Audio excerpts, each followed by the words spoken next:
Why you must read, beginner level. Why do I need to read in English? My students often ask me this. They think, I go to classes, I do my homework, I watch films in English. Why should I read books? Actually, reading is the best way to improve your English. I will tell you why. First, reading is very important now. In 2006, only 1 in 100 people went to university. Now, 7 in 100 people go to university. All jobs need more reading and writing than 100 years ago. This is true for everyone.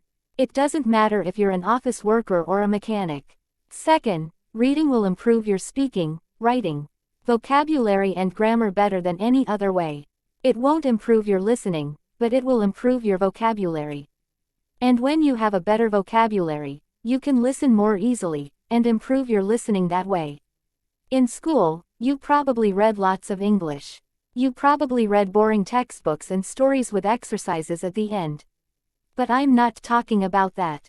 I'm talking about reading for pleasure. That means reading a book you enjoy because you enjoy it. You are not reading because your teacher said, read this book. You are not reading because you think, I should read this book. You are reading because you want to. In 1965, they did an experiment in schools in America. These schools were for boys who had done crimes. For example, some of them stole things. They gave some of the boys free books. They were fun books, like James Bond. They said, you can do what you want. You don't have to read the books. But the boys did read the books. They read a lot of books. Some boys read a book every 2 days. After 2 years, they gave the students a test. The students who got the books got better at reading and writing. And they liked school more. The students who did not get the books did not get better at reading and writing. They used 3 ways to teach. The first way was normal English teaching. They did grammar classes, exercises and so on. The second way was reading in silence. The students read books in class. The third way was reading together. The teacher read books to the students. After 1 year, the 2 ways with reading were the best. They were much better than the students who did normal English classes. They did the experiment again in Singapore. There, the students who read in silence did very well. They did the best in grammar tests. Other students did grammar classes. But they did worse in grammar tests. In normal classes, we try to remember grammar and vocabulary. When we read, we learn them naturally. Maybe you're thinking, when I read in English, it's too hard. I have to use the dictionary all the time.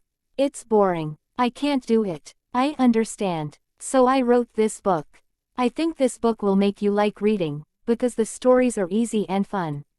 The early stories are short and easy, and the later stories are longer and harder. When you finish the book, you will think, wow, I did it. I make a podcast called English Stories Books. 9 of the stories in this book I wrote for English Stories Books. One of the stories I wrote for this book. But when I made this book, I made the stories better. Now you can read the stories at beginner, pre-intermediate, intermediate or advanced levels. The stories are all fairy tales.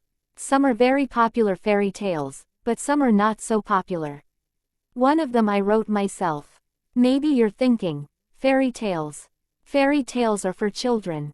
I need useful vocabulary. I need to learn about business and science. That can't be fun. Actually, the vocabulary in these stories will be useful.